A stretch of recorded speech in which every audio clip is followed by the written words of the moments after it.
అమెరికాకి సంబంధించిన అమెజాన్ సంస్థ కూడా వాళ్ళ ఉద్యోగులు ఎవరికి కూడా టిక్ టాక్ హలో చైనాకి సంబంధించిన యాప్స్ వాడొద్దని కూడా చెప్పింది.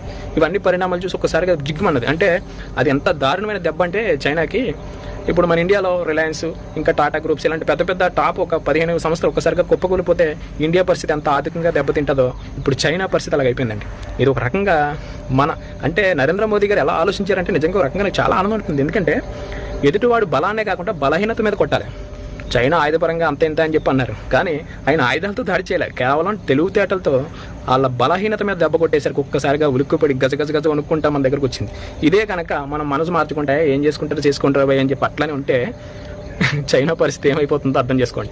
అంటే చైనాలో అసలే నేను మొదటి నుండి చెప్తానన్నా, చైనా ఏంటంటే మనతో వ్యాపార సంబంధాలు బాగా పెట్టుకున్నాయి, కొంచెం అనుకోకుండా ఉండండి, మా మీద కయ్యానికి కాలు దువ్వద్దు, దూతే పరిస్థితి ఘోరంగా ఉంటుంది, మీకే ఎక్కువ లాస్ మాకంటే అని చెప్తానున్నాం.